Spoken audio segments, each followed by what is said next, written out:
रामचन्द्राय जनकराजचामनोहराय मामकाभीष्टदाय मैदमङ्गलम् कोसलेसाय मन्दहासदासपोषणाय वासवादिविनुत सत्वरदमङ्गलम्। ఓం శ్రీ మహాగణాధిపతయే నమః. సరస్వత్యై నమః. శ్రీ గురుభ్యో నమః. హరి ఓం. శ్రీ సీతారామాభ్యాం నమః. వాల్మీకి మహర్షి విరచిత శ్రీమద్ రామాయణమునందలి బాలకాండమునందు 23వ సర్గము యథాతథ అనువాదము. విశ్వామిత్రునితో కూడి రామలక్ష్మణులు గంగా సరయూ సంగమ ప్రదేశమున గల పవిత్రమైన ఆశ్రమమునందు ఒక రాత్రి గడుపుట. రాత్రి గడిచిన పిమ్మట ప్రభాతవేళ విశ్వామిత్ర మహర్షి తృణశయ్యపై పవళించి ఉన్న రామలక్ష్మణులతో ఇలా పలుకుతూ ఉన్నాడు తెల్లవారుజామున. దీనిని సుప్రభాత శ్లోకం అంటారు. కౌసల్యా సుప్రజా రామా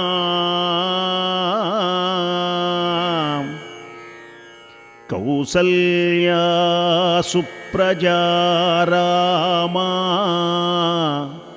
పూర్వా సంధ్యా ప్రవర్తతే ఉత్తిష్ట నరశార్దూలా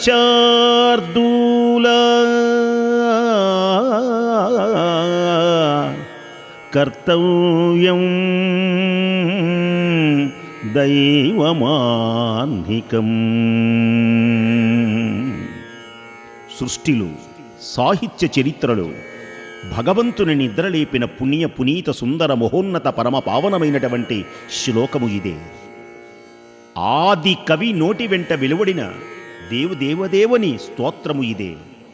అందుచేతనే ఆయన మీద గౌరవంతో వైష్ణవ సంప్రదాయం అందరూ రామునికైనా నృసింహస్వామివారికైనా మరెవ్వరికైనా వైష్ణవ దేవతలకు ఎవ్వరికైనా సరే ఈ శ్లోకమే సుప్రభాత నాంది అయి ప్రకాశించే పుణ్యశ్లోకం ఇది.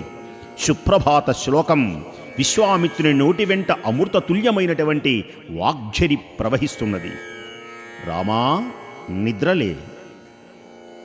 కౌసల్యా సుప్రజా రామా పూర్వా సంధ్యా ప్రవర్తతే ఉత్తిష్ట నరశార్దూలా కర్తవ్యం దైవమాన్నికం. కౌసల్యాదేవి నోముల పంటగా ఆమెకు పుత్రుడవై జన్మించిన ఓ శ్రీరామ, తూర్పున ఉషకాంతులు విలసిల్లుతున్నవి. ఓ పురుష శ్రేష్ఠ, లే, స్నాన సంధ్యా వందనాది కార్యములు నిత్యకర్మలను ఆచరించు.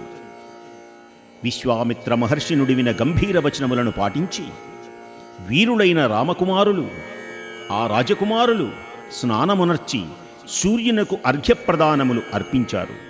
దేవతలకు ఋషులకు తర్పణములు ఇచ్చారు.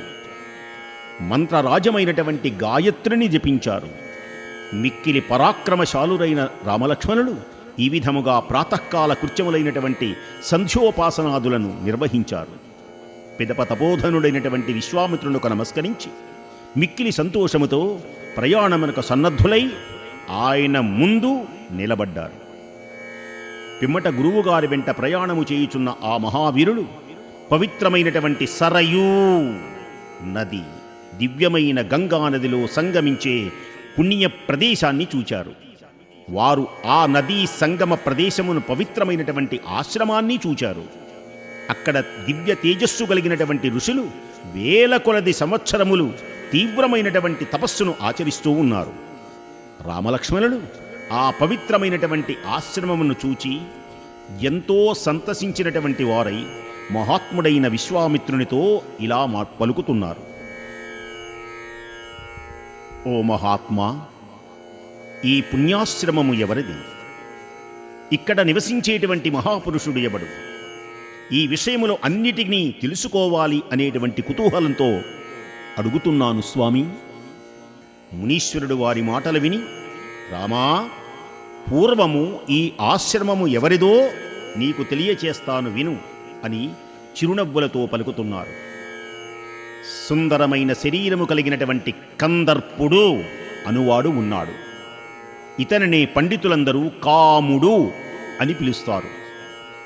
ఒకానొకప్పుడు పరమేశ్వరుడు ఇక్కడ సమాధినిష్ఠుడై అవిచ్ఛిన్నంగా తపస్సు చేశాడు. ఆ సమయంలో దుర్బుద్ధి అయినటువంటి కాముడు ఆయన తపస్సును భంగం కలిగించాడు. అంతటా మహాత్ముడైనటువంటి శివుడు ఈ కామునిపై హుంకరించాడు. ఓ రఘునందన, కుపితుడైనటువంటి శివుని యొక్క కంటిమంటలకు ఆ దుర్మతి యొక్క శరీర అవయవములు పూర్తిగా దగ్ధమైపోయినాయి. మహాత్ముడైన పరమేశ్వరుని క్రోధాగ్నికి ఆయన శరీరమంతా భస్మమైపోతే అంతటా కాముడు అశరీరుడు అయినాడు. అది మొదలు మన్మధుడు అనంగుడు అనేటువంటి పేరుతో ప్రసిద్ధి చెందాడు. మన్మథుడు తన అంగములను త్యజించిన కారణంగా శ్రీమంతమైనటువంటి ప్రదేశం అంగదేశం అనేటువంటి పేరుతో ప్రసిద్ధి వహించింది. ఈ ఆశ్రమ ప్రదేశమున శివుడు తపస్సు చేసినందున ఇది పవిత్రమైనటువంటిది.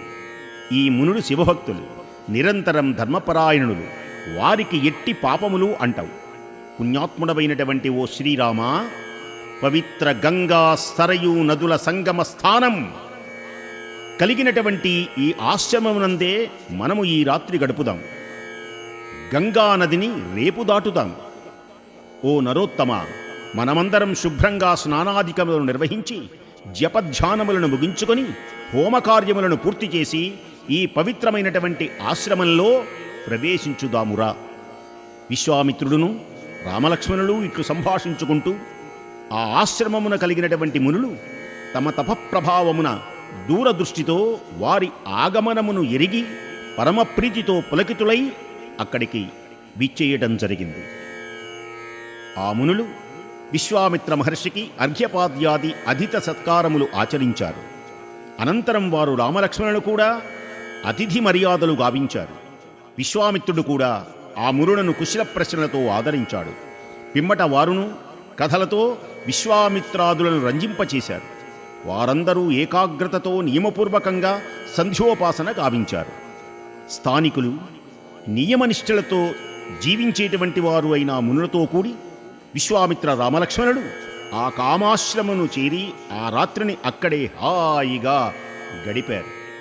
ధర్మాత్ముడైనటువంటి విశ్వామిత్ర మహాముని ముద్దులు మూటగట్టు రాజకుమారుల మనోహరములైనటువంటి కథలతో వారిని రంజింపచేస్తూ ఉన్నాడు.